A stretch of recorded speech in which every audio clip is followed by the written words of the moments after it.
আউযুবিল্লাহি মিনাশ শাইতানির রাজিম। বিসমিল্লাহির রহমানির রহিম।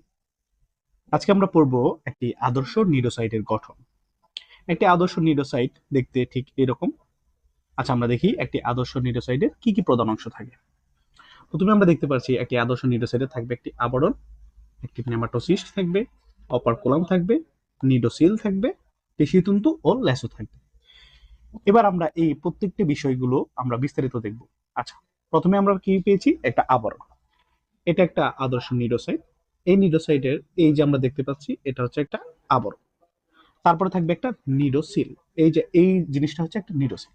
নিডোসিল কি? নিডোসিলটা হচ্ছে একটা রূপান্তরিত সিলিয়াম। রূপান্তরিত সিলিয়াম। সিলিয়াম কি? সিলিয়াম আসছে সিলিয়া থেকে। সিলিয়া। সিলিয়া। সিলিয়ার কাজ কি? সিলিয়ার কাজ হচ্ছে নাড়াচড়া করা। সিলিয়া মেইনলি কি করে? নাড়াচড়া করে। নাড়াচড়া করে কোনো একটা জিনিসকে আন্দোলিত করে। তো ওই সিলিয়াটা, এই সিলিয়াটা হচ্ছে রূপান্তরিত সিলিয়াম। নিউরোসিলটা হচ্ছে রূপান্তরিত সিলিয়াম। এটা কি করে? শক্ত হয়ে গেছে। এটা অন্যান্য সিলিয়ার মতো নাড়াচাড়া করে না। তাহলে এই শক্ত হয়ে যে গেছে কেন? একটা নির্দিষ্ট কাজের জন্য। ওই নির্দিষ্ট কাজটা কি? হাইড্রা যখন শিকার ধরে তখন এই নিউরোসিলটা একটা ট্রিগারের মতো কাজ করে ভিতরে নেমাটোসিস্টটাকে বের করে দেওয়ার জন্য। আচ্ছা, তারপরে আমরা দেখলাম এখানে আছে অপারকুলাম। অপারকুলামটা কি? অপারকুলাম হচ্ছে একটা দরজার মতো, মানে হচ্ছে একটা বন্ধ ঢাকনা, যেটা দিয়ে নেমাটোসিস্টটা তার ভিতরে থাকে নিউরোসাইটের ভিতরে, এবং এই ঢাকনাটা যখন খুলে যায় তখন নেমাটোসিস্টটা বাইরে বেরিয়ে আসে। এই যে আমরা দেখতে পাচ্ছি এখানে অপারকুলামটা হচ্ছে বন্ধ, এই জায়গায় হচ্ছে অপারকুলামটা খুলে গেছে এবং নেমাটোসিস্টটা বাইরে বেরিয়ে আসে। তারপরে দেখতে পাচ্ছি নেমাটোসিস্ট। নেমাটোসিস্ট কি? এটা হচ্ছে সূত্রক। এই যে সূত্রক, বার্ব, বারবিউল, এই সব কিছু একত্রে এবং ভিতরে যেই ফেনল প্লাস প্রোটিন দিয়ে তৈরি যে হিপ্রোটক্সিন বিষটা, phenol plus protein, phenol plus protein দিয়ে তৈরি যে হিপ্রোটক্সিক বিষ, এই সব কিছু সমন্বয়ে গঠিত যে জিনিসটা, এটা হচ্ছে নেমাটোসিস্ট। তারপরে আমরা পাই এই যে পেশিতন্তু, এইখানে এটা হচ্ছে পেশিতন্তু, আর এই জায়গায় পাবো আমরা একটা নিউক্লিয়াস। এই জিনিসগুলো আমরা একটা আদর্শ নিউরোসাইটে পাই। আচ্ছা, তারপরে দেখি আমরা কি নিউরোসাইট, একটা আদর্শ নিউরোসাইটের আকৃতি কিরকম হবে? একটা আদর্শ নিউরোসাইটের আকৃতি হবে এটা গোলাকার হতে পারে, ডিম্বাকার হতে পারে, নাশপাতি আকৃতির হতে পারে, পেয়াল আকৃতি বা লাটিম আকৃতির হতে পারে। আচ্ছা, এগুলো কোথায় কোথায় থাকে? ওই যে আমরা পড়েছিলাম হাইড্রার বহির আবরণ, সেখানে কি থাকে? এরকম পেশি আবরণী কোষ থাকে। ওই পেশি আবরণী কোষের ফাঁকে ফাঁকে এই নিউরোসাইট গুলো থাকে। আচ্ছা, তারপরে দেখি আমরা কি আছে। হাইড্রা প্রথমে আমরা যেগুলো পড়ছি আবরণ, আবরণটা কয় স্তরী? দ্বিস্তরী। আচ্ছা, স্তর দুটি মাঝখানে কি থাকে? সাইটোপ্লাজম থাকে, গোড়ার দিকে সুস্পষ্ট নিউক্লিয়াস। এই যে আমরা দেখতে পাচ্ছি এই জায়গায় সুস্পষ্ট একটি নিউক্লিয়াস বিদ্যমান। আচ্ছা, এবার আমরা ওইখানে কি ছিল? নেমাটোসিস্ট। নেমাটোসিস্টের ভিতরে কি ছিল? হিপনোটক্সিন ক্যাপসুলটি, যেটা প্রোটিন ও ফেনল দিয়ে তৈরি। এগুলো আমরা মাত্রই পড়েছি। আচ্ছা, এই হিপনোটক্সিনের কাজ কি? এই হিপনোটক্সিনের কাজ হচ্ছে শিকারকে অজ্ঞান করা, অবশ করা। নেমাটোসিস্টের সূক্ষ্ম গঠন, নেমাটোসিস্টে কি কি থাকে? আমরা দেখছি একটা নেমাটোসিস্টে কি কি থাকবে? একটা নেমাটোসিস্টে থাকবে এই যে একটা নেমাটোসিস্টে, আচ্ছা দাঁড়াও একটু মুছে দিচ্ছি। একটা নেমাটোসিস্টে থাকবে একটা সূত্রক, একটা থাকবে শ্যাফট, মোটা অংশটাকে বলে শ্যাফট, এটা হচ্ছে সূত্র। থাকবে হচ্ছে কাটা, বড় কাটাকে বলবো আমরা বার, ছোট কাটাগুলোকে বলবো বারবিউ। তাহলে কি থাকবে? উন্মুক্ত একটা সূত্রক থাকবে, শ্যাফট থাকবে, বার্ব থাকবে, বারবিউল থাকবে। আচ্ছা, তারপরে কি থাকবে? আহ সূত্রকটা কি? সূত্রকটা হবে লম্বা, সরু, ফাঁপা। সূত্রকটি প্রকৃতপক্ষে ক্যাপসুলারি অংশ। এটি সাধারণ অবস্থায় কি থাকে? থলির ভিতর গোটানো থাকে। আচ্ছা, বাট বা শ্যাফটের চওড়া অংশটাকে বলে বাট। বাট, তারপর হচ্ছে বার্ব বা বারবিউল। বাটে তিনটি থাকে বড় কাটা আর অনেকগুলো থাকে ছোট কাটা। এই বড় কাটাকে গুলো বলা হয় বার্ব। আচ্ছা, তারপর হচ্ছে অপারকুলাম, নিডোসিল। আমরা তো বললাম অপারকুলাম হচ্ছে একটা ঢাকনার মতো, আর নিডোসিল হচ্ছে একটা রূপান্তরিত সিলিয়াম। রূপান্তরিত সিলিয়াম কি তা মাত্রই বোঝালাম তোমাদের। এটা কিসের মতো কাজ করে? ট্রিগারের মতো কাজ করে। আচ্ছা, পেশিতন্তু ল্যাসো। পেশিতন্তু কি? কোষের সাইটোপ্লাজম ও নেমাটোসিস্টের প্রাচীরে কিছু সংকোচনশীল পেশিতন্তু থাকে যা সূত্রক নিক্ষেপে সাহায্য করে। তাহলে পেশিতন্তুর কাজটা কি? পেশিতন্তুর কাজ হচ্ছে সূত্রক নিক্ষেপে সাহায্য করা। ল্যাসো, ল্যাসো কি? কোষের নিচের প্রান্তে ল্যাসো নামের একটি পেঁচানো সূত্রক পাওয়া যায়। আচ্ছা, ল্যাসো কি? ল্যাসো নেমাটোসিস্টকে কোষের সাথে আটকে রাখে যাতে শিকারকে আটকানোর পর এটি সহজে ছিটকে না যায়। তাহলে মূলত একটা হ্যাঙ্গারের মতো কাজ করে আর কি, ধরে রাখে নেমাটোসিস্টকে। এবার নেমাটোসিস্টের প্রকারভেদ। বিজ্ঞানী জন ভার্নার 1965 সালে, কত সালে? 1965 সালে নিডারিয়া পর্বে, নিডারিয়া যে পর্ব আছে এই নিডারিয়া পর্বে 23 ধরনের নেমাটোসিস্ট আবিষ্কার করেছেন। এর মধ্যে হাইড্রাতে পাওয়া যায় কত? 4 ধরনের। কি কি ধরনের পাওয়া যায় এগুলো এখন আমরা পড়ব। হাইড্রাতে যে নেমাটোসিস্ট গুলো পাওয়া যায় সেগুলোর নাম হচ্ছে, একটার নাম প্রথমটা পেনিট্রেন্ট, তারপরটা হচ্ছে ভলভেন্ট, তারপরটা হচ্ছে স্টেরিওলিন গ্লুটিনেন্ট, তারপরটা হচ্ছে স্টেপটোলিন গ্লুটিনেন্ট। আচ্ছা, প্রথমটা দেখবো আমরা পেনিট্রেন্ট। পেনিট্রেন্টে আমরা কি দেখতে পাই? পেনিট্রেন্টে দেখতে পাই একটা লম্বা সূত্রক আছে, বার্ব আছে, এবং তার ভিতরে থাকবে হচ্ছে ফেনল ও প্রোটিন নির্মিত যে হিপনোটক্সিন, ওই হিপনোটক্সিন বিষ, স্টিনোটিল বা পেনিট্রেন্ট। আচ্ছা, হাইড্রা সাধারণত এগুলো, এটা হচ্ছে বৃহত্তম। স্টিনোটিল বা পেনিট্রেন্টটা হচ্ছে বৃহত্তম। এর কি কি আছে? একটি লম্বা সূত্রক আছে, এই যে একটা লম্বা সূত্রক দেখালাম, একটা ফাঁপা ও শিশুর মুক্ত আছে, বাট হচ্ছে প্রশস্ত থাকবে, 3টি বড় কাটা থাকবে, এবং বারবিউল গুলো থাকবে, আর ভিতরে কি থাকবে? হিপনোটক্সিন। তার মেইনলি আমাদের বুঝতে হবে এটার কাজটা কি। এটার কাজ হচ্ছে শিকারের দেহে বিষ প্রবেশ করানো। তাহলে আমাদের যে হাইড্রার যে হিপনোটক্সিন বিষটা আছে সেটা প্রবেশ করায় মূলত কোন নেমাটোসিস্ট? সেটা হচ্ছে পেনিট্রেন্ট অথবা স্টিনোটিল। পেনিট্রেন্ট অথবা কি? স্টিনোটিল। স্টিনোটিল, স্টিনোটিল নেমাটোসিস্টটা মূলত হাইড্রার যেই হিপনোটক্সিন বিষটা আছে সেটা শিকার দেহে প্রবেশ করায়। তারপরে কি আছে? তারপরে আছে হচ্ছে ভলভেন্ট বা ডেজমোনিম। ভলভেন্ট বা ডেজমোনিম, এটা হচ্ছে অপেক্ষাকৃত ছোট, এটার মধ্যে কাটা নাই। এটা হচ্ছে নিক্ষিপ্ত হওয়ার সাথে সাথে কর্ক স্ক্রুর মতো প্যাচের সৃষ্টি করে। এই যে দেখো এই জায়গায়, এই যে কর্ক স্ক্রুর মতো গঠন, এটা কি করে? শিকারকে আঁকড়ে ধরে। শিকারকে কি করবে? শিকার বা বস্তুকে পেঁচিয়ে আঁকড়ে ধরে রাখে। যেহেতু আঁকড়ে ধরে রাখে সেহেতু শিকারটার বা ছুটে যেতে পারে না, যার ফলে ওই যে পেনিট্রেন্ট আছে আরেকটা নেমাটোসিস্ট, সেটা দিয়ে কি করে? হাইড্রা তার হিপনোটক্সিন বিষটা শিকারের দেহে ঢেলে দেয়। আচ্ছা, তারপরে আছে হচ্ছে স্টেপটোলিন গ্লুটিনেন্ট, স্টেরিওলিন গ্লুটিনেন্ট। স্টেপটোলিন গ্লুটিনেন্টটা কি? স্টেপটোলিন গ্লুটিনেন্টটা হচ্ছে লম্বা সূত্রক থাকবে, কাটা যুক্ত থাকবে। আর স্টেরোলিন গ্লুটিনেন্ট হচ্ছে ক্ষুদ্রতম, সবচেয়ে ছোট, এটা হচ্ছে লম্বা সূত্রক থাকবে, কাটাবিহীন থাকবে। আচ্ছা, এদের কাজ কি? আটালো রস ক্ষরণ করা, শিকার আটকাতে সাহায্য করে। এটারও সেম কাজ, আটালো রস করানো, শিকার আটকাতে সাহায্য করে। আচ্ছা, তাহলে আমরা চারটাই জানলাম। চারটা সম্পর্কে যদি আমরা আবার একটু জানি, যে মেইন হচ্ছে কি কি আছে, একটা হচ্ছে স্টিনোটিল বা পেনিট্রেন্ট, ভলভেন্ট, স্টেপটোলিন গ্লুটিনেন্ট, স্টেরিওলিন গ্লুটিনেন্ট। আচ্ছা, এটুকু তোমরা বুঝতে পেরেছো আশা করি। আচ্ছা, তারপরে দেখি আমরা কি আছে। তারপরে এবার আমরা দেখবো হচ্ছে সূত্রক নিক্ষেপের কৌশল। সূত্রক নিক্ষেপের কৌশল হচ্ছে শিকার ধরা কৌশল। আমরা প্রথমেই জেনেছি যে হাইড্রা হচ্ছে একটা কি প্রাণী? মাংসাশী প্রাণী। হাইড্রা যেহেতু একটা মাংসাশী প্রাণী, তার মানে সে সে কি করবে? অন্য কোনো একটা প্রাণীকে ধরবে, ধরার পরে সে সেটাকে গ্রহণ করবে, আহার গ্রহণ করবে, গ্রহণ করে সে বেঁচে থাকবে।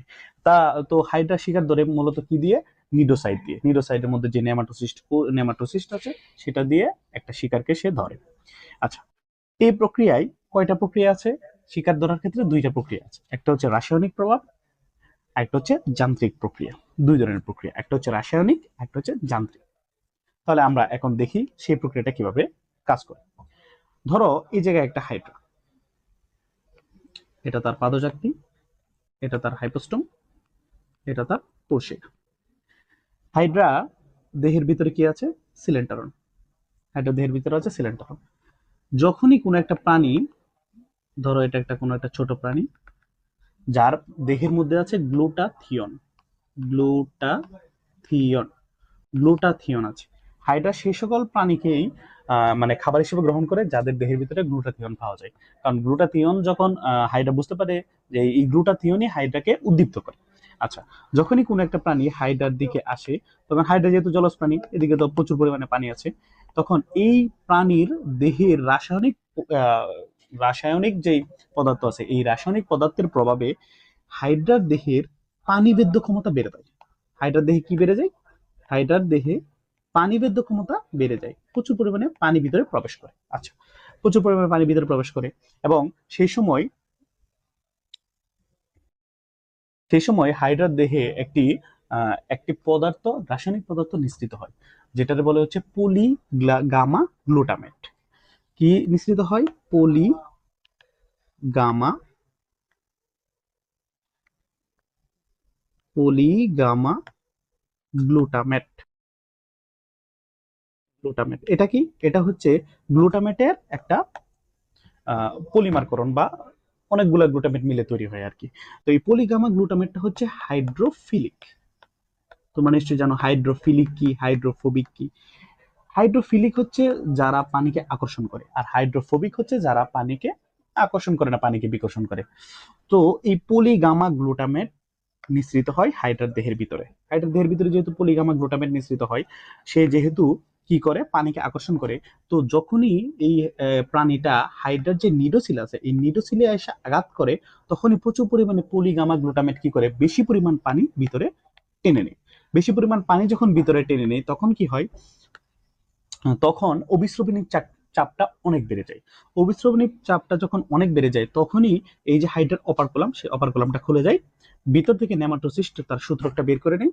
তখন স্টেপটোলিন, স্টেপটোলিন, গ্লুটিনেন্ট, স্টেডিওলিন, গ্লুটিনেন্ট, পেনিট্রেন্ট, বলবেন্ট সবগুলাই নেমাটোসিস্ট একটা একটা করে এক একটা নিডোসাইট থেকে বেরিয়ে আসে এবং শিকারের গায়ে লেগে যায়।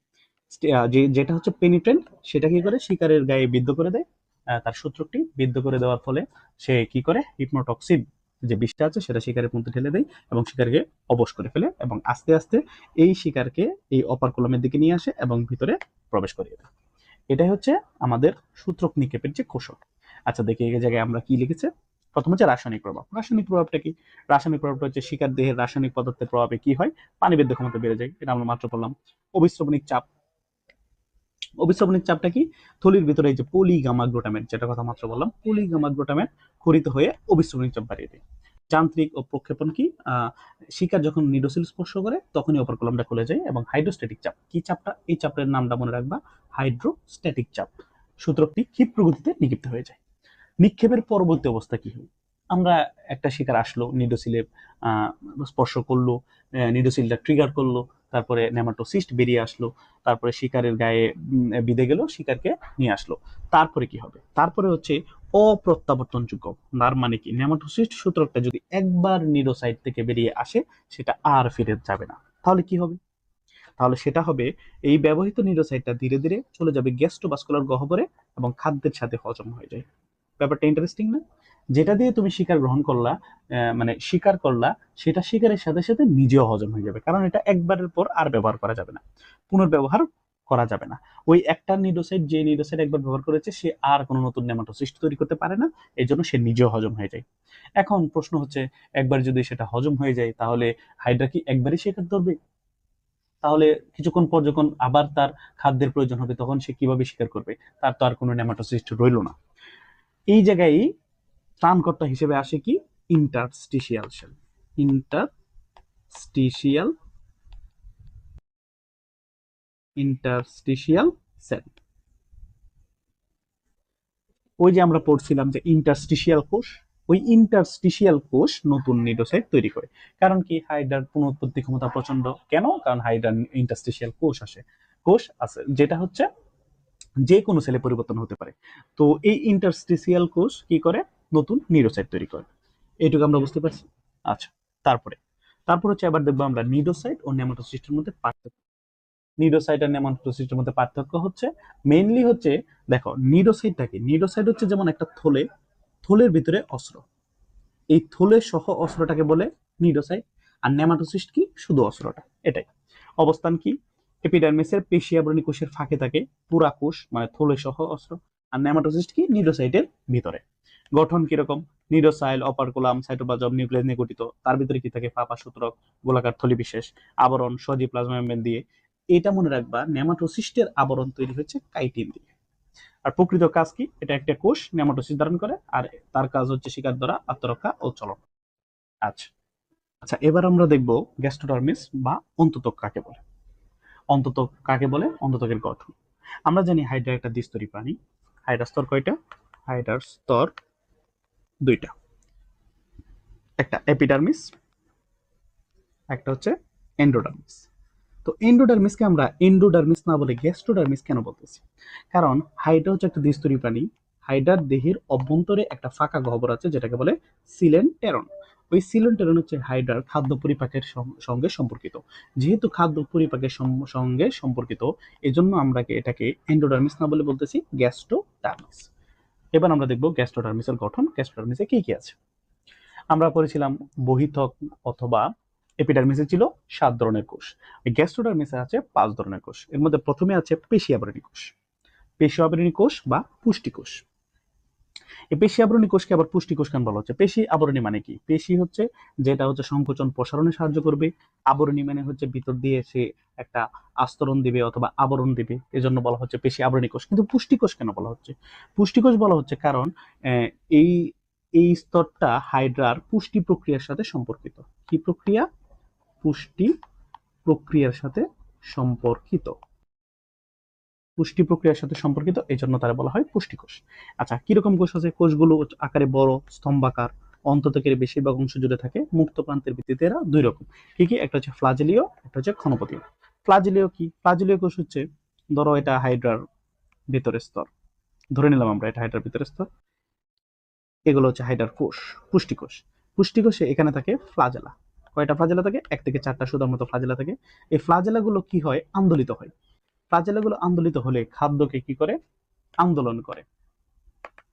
খাদ্যকে যখন আন্দোলন করে তখন খাদ্যের বহিঃকোষীয় পরিপাক হয়, খাদ্যগুলো ভেঙে যায়, ভেঙে ছোট ছোট টুকরায় পরিণত হয়। খাদ্যগুলো কি হয়? বহিঃকোষীয় পরিপাক হয় এবং পরিণত করে এবং পানি প্রবেশ করায়। আচ্ছা, এটুকু পড়লাম আমরা। এবার দেখবো আমরা ক্ষণপদীয় কোষ। ক্ষণপদীয় কোষ কি? ক্ষণপদ কাকে বলে? ক্ষণপদ হচ্ছে, ধরো এটা একটা কোষ, এটা একটা কোষ, নর্মাল কোষ। এই কোষটা যখন মডিফাইড হয়ে ধরো এই জায়গায় কোনো একটা খাবার আসলো, তখন এই কোষটা এই খাদ্যকে গলাদা করার জন্য একটা মডিফিকেশন করলো, যার মাধ্যমে এই খাদ্যটাকে সে কি করতে পারে? ভিতরের দিকে নিতে পারে, কোষের ভিতরে নিতে পারে। তাহলে এই যে মডিফিকেশন করলো, এটাকে বলে ক্ষণপদ সৃষ্টি হওয়া। তাহলে হাইড্রার অন্ততকে এই ক্ষণপদীয় কোষ দেখা যায়। এই ক্ষণপদীয় কোষের কাজ আমরা কি বললাম? খাদ্য গলাধকরণ করে এবং অন্তঃকোষীয় পরিপাক সম্পন্ন করে। ফ্লাজেলা কি করে? ফ্লাজেলা হচ্ছে কোষের বাইরে ওই সিলেন্টেরনে খাদ্যকে আন্দোলিত করে খাদ্যকে ভাঙে, এই জন্য ফ্লাজেলা করে হচ্ছে বহিঃকোষীয় পরিপাক। আর ক্ষণপদীয় কোষ কি করে? ভিতরে প্রবেশ করায় কোষের ভিতরে এবং করে হচ্ছে অন্তঃকোষীয় পরিপাক। আশা করি বুঝতে পারছো। তারপরে আছে হচ্ছে গ্রন্থিকোষ। গ্রন্থিকোষের কাজ কি? গ্রন্থিকোষ হচ্ছে 2 ধরনের আছে, একটা হচ্ছে মিউকাস ক্ষরণকারী, একটা হচ্ছে এনজাইম ক্ষরণকারী। মিউকাস ক্ষরণকারী কি? মিউকাস সিক্রেশন করবে। মিউকাসের কাজ কি? হাইপোস্টোম অঞ্চলে এরা বেশি থাকে। এরা কি করে? মিউকাস ক্ষরণ করে খাদ্য গলাধকরণে সাহায্য করে। আমরা যেরকম কোনো একটা খাদ্য গ্রহণ করতে গেলে লালার সাহায্য লাগে, ঠিক তেমনি হাইড্রা কি করে? এই মিউকাসের সাহায্যে খাদ্য গলাধকরণ করে। আর এনজাইম ক্ষরণ করে কি? অন্যান্য স্থানে অবস্থান করে তারা এবং এনজাইম ক্ষরণ করে এবং বহিঃকোষীয় পরিপাকে অংশ নেয়। যেমন প্রোটিন, আমিষ, এগুলা পরিপাকে যেই এনজাইমগুলো লাগে, এই এনজাইমগুলো ক্ষরণ করে এই এনজাইম ক্ষরণকারী কোষগুলো। আচ্ছা, আর অন্যান্য কি ত্বক আছে? একটা হচ্ছে ইন্টারস্টিশিয়াল কোষ। ইন্টারস্টিশিয়াল কোষ তো মাস্ট বি থাকবেই। এপিডার্মিসে আগত এরা হচ্ছে যে কোনো ধরনের কোষেই পরিবর্তন হতে পারে। তারপর হচ্ছে সংবেদী কোষ, সংবেদন গ্রহণ করবে। স্নায়ু কোষ কি করবে? সংবেদ কোষ থেকে প্রাপ্ত উদ্দীপনা উপযুক্ত প্রক্রিয়া ব্যক্ত করে কাজের সমন্বয় ঘটাবে। আশা করি বুঝতে পারছো।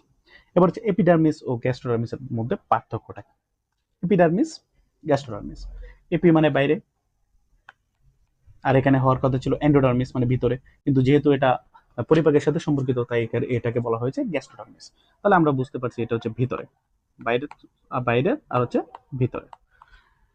ভ্রূণীয় কই থেকে তৈরি হয়? একটোডার্ম থেকে তৈরি হয়। আর এটা তৈরি হয় ভ্রূণীয় এন্ডোডার্ম থেকে। ভ্রূণীয় মেসোডার্ম থেকে কিছু তৈরি হয় না, তাই নাই।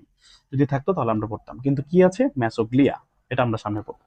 অবস্থান কি? এটা বাইরে অবস্থিত, এটা ভিতরে অবস্থিত। নিডোসাইট কোথায় থাকে?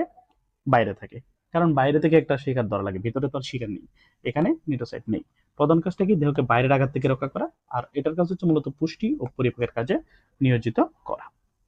এই যে এখন বলবো আমরা মেসোগ্লিয়া সম্পর্কে। যেহেতু তাদের ভ্রূণীয় মেসোডার্ম থেকে কোনো কিছু উৎপন্ন হয় না, তারা যেহেতু দ্বিস্তরী, তাই তাদের কোনো মেসোডার্ম নেই। কিন্তু তাদের কি আছে? তাদের আছে এপিডার্মিস ও গ্যাস্ট্রোডার্মিসের মাঝখানে অবস্থিত একটা জেলির মতো স্বচ্ছ স্থিতিস্থাপক অকোষীয় স্তর। কি স্তর? অকোষীয় স্তর। পুরুত্বটা কত? 0.1 মাইক্রোমিটার পুরু। কোর্সিকায় সবচেয়ে পাতলা এবং পাদশাক্তিতে সবচেয়ে পুরু। মনে রাখতে হবে কোথায় সবচেয়ে বেশি? পাদশাক্তিতে। কঙ্কাল কি? মেসোগ্লিয়া হচ্ছে দেহের অবলম্বনে সহায়তা করে এবং নমনীয় কঙ্কাল হিসেবে কাজ করে। আর ভিত্তিতল হচ্ছে দুটি কোষতল ভিত্তির হিসেবে কাজ করে এবং তাদের মধ্যে কি থাকে, মায়োফাইব্রিল ধারণ করে। এখন মায়োফাইব্রিল কি, মায়োফাইব্রিল যে একটা পেশির ক্ষুদ্রতম একক, সেগুলা কি করে, দেহকে বাঁকানো সম্ভব হয়, সংকোচন প্রসারণশীল করে আর কি। এটা হচ্ছে মেসোগ্লিয়ার কাজ। তারপর আমরা কি পড়েছি, সিলেন্টারন। মাত্রই আমরা সিলেন্টারনের কথা বলেছি। সিলেন্টারনটা কোথায় থাকে, অন্তত্বকের মাঝে থাকে।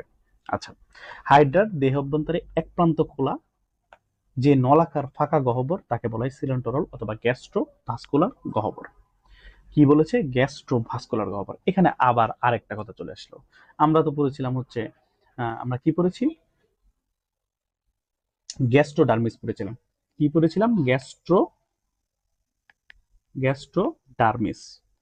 আমরা বলেছিলাম এটা পরিপাকের সাথে সম্পর্কিত, কিন্তু এখানে সিলেন্টারনের নামের মধ্যে চলে এসেছে গ্যাস্ট্রোভাস্কুলার। তাহলে এক তো পরিপাক তো আছেই, সাথে আরেকটা নাম চলে এসেছে যেটা হচ্ছে ভাস্কুলার। ভাস্কুলার মানে কি, ভাস্কুলার মানে হচ্ছে পরিবহন। কি পরিবহন করবে, রেচন পদার্থ, শ্বসন পদার্থ, যে পদার্থগুলো তৈরি হয়, অতিরিক্ত বর্জ্য পদার্থ, এগুলো পরিবহন করে। তাহলে এই ব্লাইন্ড গাট এক পাশ খোলা, সে কিভাবে পরিবহন করে, এই ব্লাইন্ড গাটের অপারকুলাম, এই অপারকুলাম যখন খুলে যায় তখন সেখান দিয়ে পানি প্রবেশ করে। পানি প্রবেশ করলে কিছু আছে অন্তর্গামী পানি আর কিছু আছে বহির্গামী পানি। এই অন্তর্গামী পানি দিয়ে অক্সিজেন এবং প্রয়োজনীয় জিনিস প্রবেশ করে, এবং এই বহির্গামী পানি দিয়ে অতিরিক্ত বর্জ্য পদার্থ এবং কোষের যে রেচন পদার্থ সেগুলা বেরিয়ে যায়। মানে এই যে সিলেন্টারন ফাঁকা গহ্বরটাই আবার বর্জ্য পদার্থ নিষ্কাশনে সাহায্য করে, আবার পুষ্টি সরবরাহ সাহায্য করে এই সিলেন্টারনটাই। তাই এটাকে বলা হয় হচ্ছে ভাস্কুলারও বলা হয়। এক তো পরিপাক করে, সাথে ভাস্কুলারের কাজও করে, এজন্য এটাকে নাম বলা হয় গ্যাস্ট্রোভাস্কুলার গহ্বর। এটাকে বলা হয় ব্লাইন্ড গাট। ব্লাইন্ড গাট কেন বলা হয়, শুধুমাত্র একটা দিকে খোলা আছে, অন্যদিকে কিন্তু খোলা নেই। দেহের উপরিভাগে অবস্থিত একটি মাত্র ছিদ্র দিয়ে এটি খাদ্য গ্রহণ করে, আবার বর্জ্য ত্যাগ করে, তাই একে ব্লাইন্ড স্যাক বা গাট বলা হয়। একদিকে একদিকে পরিপাক, অন্যদিকে খাদ্য, সার, শ্বসন ও রেচন পদার্থ পরিবহনে সাহায্য করে। আশা করি বুঝতে পেরেছো। এবার আমরা দেখব আমাদের লাস্ট টপিক, সিলোম ও সিলেন্টারনের মধ্যে পার্থক্য। সিলোম ও সিলেন্টারন। সিলোম কোন পর্বের বৈশিষ্ট্য, ত্রিস্তরী, যাদের স্তর হচ্ছে তিনটা, ত্রিস্তরী। আর সিলেন্টারন হচ্ছে কোথায় পাওয়া যায়, দ্বিস্তরী পর্বের মধ্যে পাওয়া যায়। অবস্থান কি, অবস্থান হচ্ছে দেহ প্রাচীর ও পুষ্টিনালের মধ্যবর্তী ফাঁকা স্থান, আর দেহের মাঝখানে অবস্থিত প্রশস্ত ফাঁকা স্থান। আচ্ছা, এটা একটু বুঝিয়ে দিই। দেখো, এটা হচ্ছে একটা, ধরো হাইড্রা, এই হাইড্রা দ্বিস্তরী। এবার এই হাইড্রার দেহের মাঝখানে যে জায়গাটা, এটা হচ্ছে সিলেন্টারন। আর সিলোমটা কি, সিলোমটা হচ্ছে কোন একটা ত্রিস্তরী পানির দেহ। এটা দেহের ভিতরে দেহের ভিতরে আছে পৌষ্টিক নালী, যেমন এটা ধরো হচ্ছে স্টোমাক, এটা হচ্ছে তোমার জেজুনাম, ইলিয়াম। এগুলা তুমি চিন্তা করো, মানুষের ক্ষেত্রে চিন্তা করো। তাহলে এই যে দেহ প্রাচীর এবং পুষ্টিনালীর মাঝখানে যে ফাঁকা জায়গাগুলো, সেটার বলে হচ্ছে সিলোম। আবরণী কি, এটা মেজোডার্ম থেকে তৈরি হয়। মেজোডার্ম থেকে উদ্ভিদিত পেরিটোনিয়াম পর্দায় আবৃত থাকে। তাহলে এই সিলোমের একটা পর্দা থাকে, এই সিলোমটা একটা পর্দায় আবৃত থাকে, এটার বলে পেরিটোনিয়াম। আর এই যে সিলেন্টারন, এই সিলেন্টারনের চারদিকে আমরা কি করছি, অন্ততকের আরেকটা নাম কি, গ্যাস্ট্রোডার্মিস। তাহলে এটার চারদিকে হচ্ছে গ্যাস্ট্রোডার্মিস থাকবে। উৎপত্তি কই থেকে আসে, মেজোডার্ম জাত থেকে, ও সিলোমিক থলি থেকে উদ্ভূত হয়। আর এটা হচ্ছে এন্ডোডার্ম থেকে উদ্ভূত হয়। মেনলি মেজোডার্ম আর এন্ডোডার্ম মনে রাখলে হবে। আর কাজ হচ্ছে এটা শুধু দেহ গহ্বর হিসেবে কাজ করে, শুধু দেহের গহ্বর। আর এটা হচ্ছে একসাথে দেহ গহ্বর হিসেবে কাজ করে, সাথে পরিপাক গহ্বর হিসেবে কাজ করে। আচ্ছা, তাহলে আজকের ক্লাস এই পর্যন্তই। আমরা ইনশাল্লাহ পরবর্তী ক্লাসে বাকিটুকু আলোচনা করব।